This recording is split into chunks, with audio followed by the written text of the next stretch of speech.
अस्सलाम वालेकुम dear students, viewers and listeners.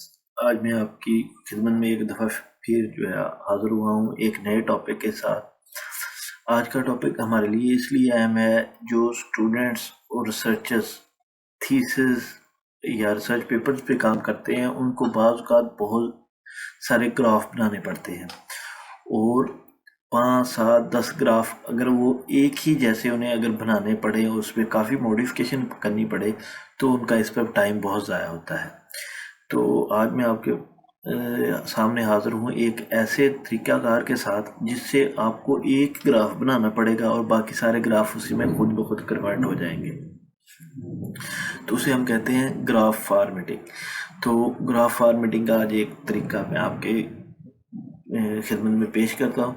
तो सबसे पहले जैसे कि हमारे पास एक स्टैंडर्ड डाटा है, यहाँ पर इनवर्ड लाइन लिखी हुई है, यहाँ पर ग्रेन यील्ड है उनकी दी हुई अंडर नॉर्मल और अंडर स्ट्रेस कंडीशन। जैसे हम यहाँ पर इसको क्लिक करेंगे और इंसर्ट पे आएंगे, रिकमेंडेड चार्ट में जाएंगे तो हमारे पास ये जो है ना रिकमेंडेड चार्ट बनता है जो हम यूज़ करेंगे। यहाँ पर देख, यहाँ से हमने एक चार्ट ड्रा कर ली, ये ख़त्म कर दिया। अब हम इस ग्राफ को जो है जैसा कि हमें ज़रूरत है कि हम यूज़ करना चाहते हैं किसी पेपर में या थीसिस में, जैसे हमें सारे ग्राफ्स चाहिए उसकी तरह इसको फॉर्मेट कर देंगे। तो लिहाजा सबसे पहले मुझे ये ग्रिड लाइन नहीं चाहिए, तो मैं आऊँगा यहाँ पर ग्रिड लाइन ख़त्म कर दूँगा, ठीक है। उसके बाद मुझे ये जो है इनके ऊपर जो है वो एरर बार चाहिए, मुझे स्टैंडर्ड डेविएशन के एरर बार और यहाँ पर भी स्टैंडर्ड डेविएशन के एरर बार मैंने लगा दिए। उसके बाद मुझे इनको जो है थोड़ा सा ब्लैक कलर में, ये ग्रे कलर में थे, इसको ब्लैक कलर में करना है। अब उसके बाद जो है मुझे इनके ये कलर्स चेंज करने हैं। तो मैं चाहता हूँ कि ये हों पैटर्न्स में, तो ये पैटर्न लगे, यहाँ से पैटर्न में कर सकते हैं, यहाँ से आप पिक्चर्स में भी कर सकते हैं, ग्रेडियंट में भी, यहाँ पर भी ग्रेडियंट में सॉलिड फिल भी कर सकते हैं, लेकिन मैं पैटर्न फिल करूँगा। तो फर्ज करें ये पैटर्न मैंने फिल किया, यहाँ से इसके बॉर्डर लाइन में ब्लैक कलर की लाइन लगाऊंगा और बाकी इसकी जो है ना ट्रांसपेरेंसी देख लूँगा। ये इतना मुझे करने की ज़रूरत नहीं, दो चीज़ें देखनी है आपने, बॉर्डर्स और ये इसका पैटर्न जो है ना वो देखना है। ये हमने कर लिया। उसके बाद आएंगे दूसरी की तरफ यहाँ पर, तो इसको जो है हम यहाँ पर आएंगे, इसके लिए एक नया पैटर्न डिवाइस करेंगे। लेट्स सपोज कि हम इसके लिए ये पैटर्न रखते हैं और इसको कलर हम जो है वो कोई डिफरेंट कर देते हैं। लेट्स सपोज कि हम इसको हीट है तो हम ये कलर कर देते हैं, या हम ये कलर कर देते हैं। लेट्स सपोज ये कलर कर दें, ये कर दें, जो भी आपको यहाँ से पसंद आए आप कर दें। लेट्स सपोज कि मैं ये कर दूँ और उसका जो है बॉर्डर जो है वो भी यही रखूँ। तो अब मेरे पास ये दो होंगे। अब मुझे इसके जो है वो टाइटल भी चाहिए कि मुझे यहाँ पर भी बताना है कि क्या है और यहाँ पर भी बताना है कि ये क्या है। इसको हम थोड़ा सा नीचे करूँ, यहाँ पर इसको लेके आऊँ, इसको मिड में यहाँ पर कर देते हैं। तो यहाँ पर लिखते हैं कि ये इनब्रेड लाइंस है। इसको दोबारा इसका जो है वो कलर ठीक करते हैं और ये हमारे पास क्या है, ये ग्रेन यील्ड है। इसको भी यहाँ से थोड़ा सा इस तरफ ले आते हैं और ये हमारे पास आ गया एक ग्राफ। इस तरह का हमने ग्राफ बनाने हैं, बाकी भी हमारे पास बहुत सारे डाटे होंगे। तो अब जब भी हम बनाएंगे हमारे पास वो ही बेसिक वाला ग्राफ बनेगा। अब हमने इसको क्या करना है कि सारे ग्राफ खुद ब खुद ऐसे ही बनते जाए। तो सबसे पहले हम करेंगे क्या, इसको सेव करेंगे एज अ टेम्पलेट। यहाँ पर क्लिक करके एज अ टेम्पलेट सेव करें। यहाँ पर 9 टेम्पलेट पहले हैं तो इसको 10th टेम्पलेट के तौर पर सेव करेंगे। ये आ गया। उसके बाद हम लेंगे, हमारे पास कोई नया डाटा सेट, ये नया डाटा सेट आ गया। लेट्स सपोज के ये दूसरा है, इसमें डेज टू टेस्लिंग की वैल्यू है, नॉर्मल में और हीट में वही इन बनाए। अब जब हम यहाँ से इंसर्ट करेंगे तो हमारे पास वही पुराना आएगा, लेकिन यहाँ पर ऑल चार्ट में जाएं, यहाँ पे टेम्पलेट में जाएं और सर्च करें 10th जो टेम्पलेट है हमारे पास, यहाँ पे 10th टेम्पलेट ये आ रही है, इसके ऊपर क्लिक करें और यहाँ पर कर दें। तो ये देखें हमारे पास बिल्कुल वैसा ही जो है टेबल बन के आ गया।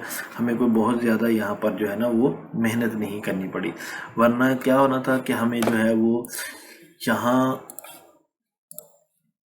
जो है बेसिक सा जो है ग्राफ मिलना था, जो यहाँ पर आमतौर पे हमें नज़र आता है। तो उसी से हम जो है ना हमें काम चलाना पड़ रहा, वो हमारे लिए बहुत सारे जो है ना मसाइल का हमें काफ़ी टाइम जो है ना वो इस पे खर्च हो सकता था।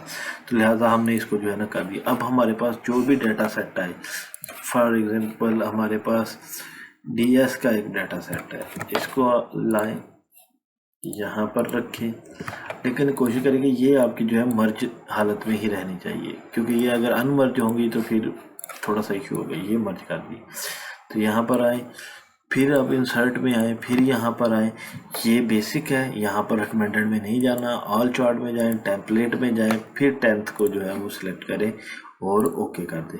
आपकी जो है वो फिर वैसे ही जाए। यहाँ पर सिर्फ आपको टाइटल में ये DS लिखना है और यहाँ पर आपको जो है वो यहाँ लिखने की ये इनबिल्ट लाइंस का डाटा है और आपके सारे के सारे ग्राफ इसी तरह से तैयार होंगे। तो इसमें आपकी मेहनत बहुत कम है। आपको एक ग्राफ को जो है वो टाइम देना होगा बहुत ज़्यादा। जो लेट्स सपोज करें कि मैं इसको फिर चेंज कर देता हूँ, मैं कहता हूँ कि मुझे ये भी नहीं पसंद, मुझे ये चाहिए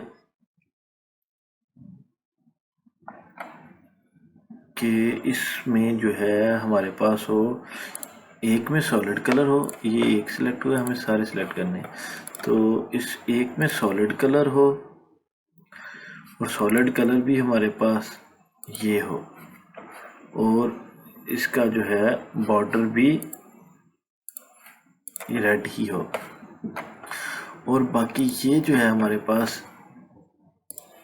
इसको हम चेंज कर देते हैं कि ये वो ऐसा हो और बाकी भी ठीक है। अब ऐसे है, अब मुझे बाकी पसंद थे, ये जो है ना इसका ओवरऑल स्टाइल पसंद नहीं था जो है, तो मैं इसको जो है वो टाइम न्यू रोमन में कर देता हूँ।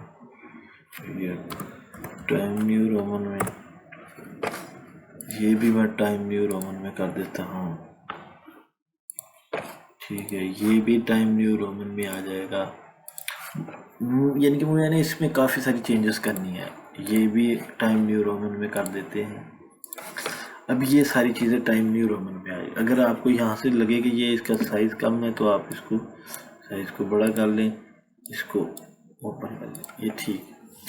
अब मुझे चाहिए कि बाकी सारे ग्राफ भी इसी तरह के हों, तो मुझसे कोई गलती होगी थी, मैं चाहता था कि इस तरह के ग्राफ बने।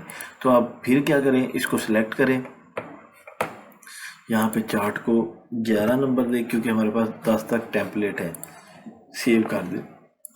अब इस चार्ट के ऊपर जाएं और जो है वो यहाँ पर रीसेट टू मैच स्टाइल, यहाँ पर डिफरेंट आ गया। अभी हमें चेंज चार्ट टाइप में जाएं, टेम्पलेट्स में जाएं और यहाँ पर क्लिक करते हैं, वो आपके अब उसी तरह सेट होंगे। जो भी आएंगे ये आएंगे, इसको आए चेंज टाइप करें, टेम्पलेट्स में जाएं और इसमें जो है, तो सिर्फ एक क्लिक से जो है वो आपने एक टेम्पलेट को ठीक किया है और आपके सारे के सारे ग्राफ जो है वो उसी तरह। तो फ़र्ज़ करें आपके पास 10, 15, 20 ग्राफ हैं तो वो आपका टाइम बहुत बच जाएगा। लेट्स सपोज मैं आपको अपना एक पेपर चेक करवाता हूँ कि ये मेरे ग्राफ थे, इसमें जो है हमने ऊपर ABC ये उसकी स्टैटिस्टिकल सिग्निफिकेंस के लिए लगाई हुई थी। अब मुझे उन्होंने कहा एंड पे, मैं इसको और तरह से बना रहा था, सॉलिड फिल कर रहा था, तो मुझे ये जो है ना पैटर्न फिल करने थे। तो कुछ कलर का इशू था कि उन्होंने कहा था कि ये कुछ स्पेसिफिक कलर यूज़ नहीं करने, तो मैंने वो यूज़ किए थे। उन्होंने कहा था कि इसको दोबारा जो है ना वो करें। तो क्योंकि ये इसमें बहुत सारे जो है वो छोटी छोटी चीज़ें थी जिससे करने को मुझे काफ़ी टाइम लगा था। एक एक ग्राफ जो ये एक एक सेट था जो 4-4 ग्राफ का था। मुझे घंटा, 1.5 घंटा, 2 घंटे इतना जो है वो एक पे नॉर्मल टाइम लग गया छोटी छोटी चीज़ें देखने में। और मेरे पास इस तरह के ये ग्राफ भी थे, ये ग्राफ भी थे, ये ग्राफ भी थे, तो इस लिहाजा मेरा काफ़ी जो है वो टाइम इस पे ज़ाया हुआ था। उसके बाद मैंने सोचा कि कोई ऐसा तरीका जो है वो देखा जाए कि एक सिंगल क्लिक के साथ जो है ना वो ग्राफ जो है ना उसकी फॉर्मेट किया जा सके। तो ये मेरे जहन में जो है ना मैंने गूगल से देख के, यूट्यूब से देख के एक तरीका ऐसा देखा कि कोई ऐसा तरीका हो जिसमें इसमें आपको सिर्फ यहाँ पर अब 2 चेंजेस करने पड़ेंगी, यहाँ से और यहाँ से यहाँ, तो बाकी आपका जो है वो बना बनाया है ग्राफ जो है। तो उम्मीद है आपको पसंद आया होगा। अगर आपकी कोई इसके मतलब क्यूरीज हों, कोई सजेशंस हों, कोई मज़ीद आप कुछ पूछना चाहते हो ग्राफ की फॉर्मेटिंग के बारे में, तो कमेंट बॉक्स में ज़रूर क्वेश्चन कीजिएगा। आपके क्वेश्चन और कमेंट से हमें जो है ना हौसला अफजाई मिलती है। थैंक यू जी, अल्लाह हाफिज़।